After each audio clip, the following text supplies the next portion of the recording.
Shalom Aleichem, everybody. Hope all is going very well. This is a beautiful story that my rabbi shared with me very recently. I think it's definitely something that should be shared with the world. And this goes back to the times of the Rebbe Maharash, the fourth Rebbe of Chabad, Rebbe Shmuel. His name is. He was the seventh son of the third Rebbe of Chabad, the Tzemach Tzedek. He was the seventh and youngest son, and he was the one chosen to succeed as the next Rebbe. So it shows how holy this man is, that he was the one chosen to succeed him, and he was the seventh of his brothers, seventh and youngest of his brothers. Like David HaMelech, Machloikis if David HaMelech was seventh or eighth of the sons. Okay, so the story goes like this. Rebbe Maharash is the tzaddik, he's the tzaddik, and he had many students. He was the leader. And he had two students in particular.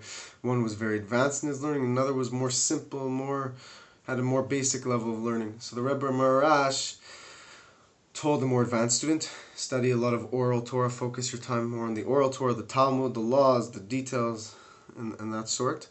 And he told the more simple student, be sure to focus more on learning the Bible, the Tanakh, and all the stories in the Torah. I really like to get to know the stories. And he did so. And to understand this better, we have to go back now to a story that takes place in the Tanakh, and this connects to the story. So this relates to the story of Chavakuk. If you're aware of the prophet Chavakuk, he was a prophet, and his story was very interesting. In his early life, his parents are very, very, very, very holy people, and they were hosting the prophet Elisha.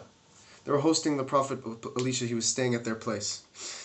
The prophet Elisha is an unimaginably great prophet. He's this top student of Eliyahu Hanavi, Elijah the prophet. He's the top student and successor of Elijah the prophet, Eliyahu Hanavi. His name is Elisha the prophet, Elisha Hanavi.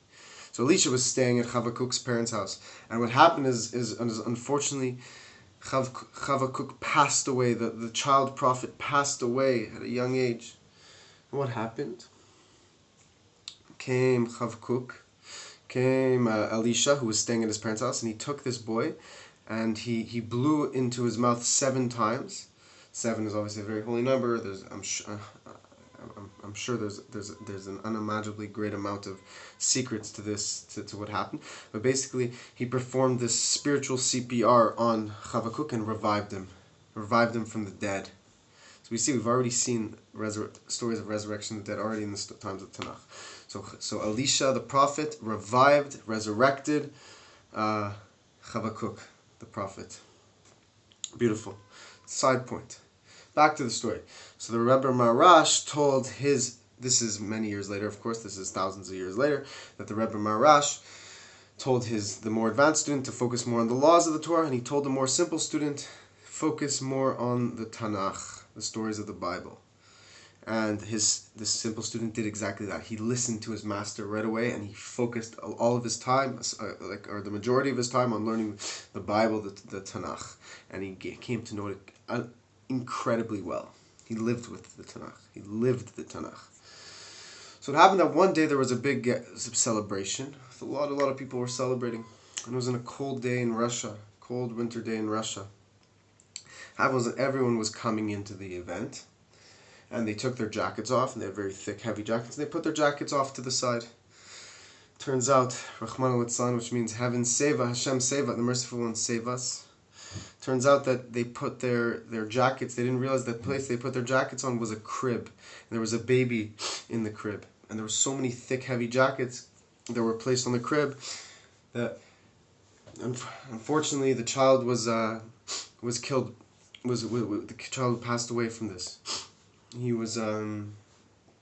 suffocated. By the time they realized he already had passed. So what happened? This simple Jew who was told to learn Tanakh was there. And what did he do? Everyone was panicking, nervous. He went right to action. What do you mean? What did Elisha do when Chavakuk passed away? He picked him up and blew in his mouth 7 times. So this man was so into the Tanakh, he said, doesn't matter, I have to do what the prophet did. He picked up the baby and blew into his mouth 7 times, like in the Bible, and boom, the baby was back alive. The baby was revived, and he was alive and well. It turns out this baby went on to live a full life, Baruch Hashem, and grew up So we see that he revived the dead. Then what happened? He came back to his master, the Rebbe Marash, and the Rebbe Marash said, see the power of when a Jew trusts in his teacher, trusts his master, and of course trusts in Hashem, because everything the Rebbe Marash, the tzaddik tells his student is what Hashem wants. When the tzaddik tells you something, he's not telling you what he wants, he's telling you what Hashem wants. So he listened to the Rebbe Marash. The Rebbe Marash told him, learn the Bible and learn it well. Learn the Tanakh, learn the stories, learn them well. And he did so. And he did it to a point where he didn't just learn the Tanakh. He lived the Tanakh. To the point where he saw a similar situation to the Tanakh. He saw a baby passed away. And he did exactly what the prophet, thousands of years ago, did. Blew in his mouth 7 times and revived him. And the Rebbe Marash said, since you trusted in me, you had such simple faith. You put your full faith into me, into Hashem. You were granted to resurrect the dead. So a person, we can take from this, we can recognize that we have to have simple faith in the Creator. It doesn't matter how intelligent we become, how smart we may become, or how knowledgeable we may become. We must always retain and exercise the simple faith that we have within us, like a child before their parent. Like a child, we have to be a child in front of the Creator. This simple Jew, you could say, well, all the other students were learning deeper stuff than him. He was just learning the stories, and they're learning all the details, all the laws, all the all the commentary. Whereas this simple Jew is learning the simple stories. But yeah, he did it in a way of simple faith, in full trust, full confidence in the Creator, and for that he was granted to resurrect the dead. A simple Jew, a few hundred years ago, resurrected a child from the dead. And we see that this relates to what we've been learning in previous videos, that there's always the level of trust. The level of trusting in Hashem goes beyond logic. This also relates to desire. Desiring Hashem goes beyond logic. This also relates to having faith and trust in Hashem. The whole idea of trusting and having faith in Hashem is that even when things don't make sense according to my calculations, I still have 100% confidence in Hashem. If I only trust in Hashem when it makes sense according to my calculations, then I'm not trusting in Hashem, I'm trusting in my calculations. As important as intellect is, it can't be our foundation. Our foundation has to be much stronger, much higher, and that is trust in Hashem, even when things don't seem so good according to our calculations. In fact, the calculations have no effect at all on my trust in Hashem. If anything, they only increase, because the more difficult times become, the more we actually have no choice but to realize Hashem is in charge, and He's the only one pulling the strings. There's no other besides Hashem. So with this, we can really let us get comfortable trusting Hashem, and trust leads to joy, because some of the main difficulties a person can face in their life is not having trust in Hashem. That could lead to all types of difficulties in their life, physical problems, and it has even a negative physical effect on somebody's health. By not trusting in Hashem, a person will become down on themselves. They could, God forbid, become depressed, and they could become confused. But when a person has complete trust in the Creator, then the joy will flow through them in an overflowing way, in an unimaginably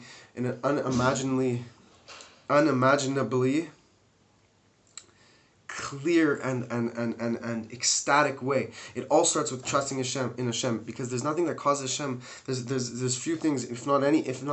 This is, we can't measure what causes Hashem the most joy, but we can recognize that one thing that causes Hashem definitely an unimaginably great amount of joy is complete trust in Hashem, especially when the times are not going so great, especially when the calculations are pointing to failure, and you say, wait, Hashem, you're going to deliver me. It doesn't matter what my calculations say this, say that, I'm limited.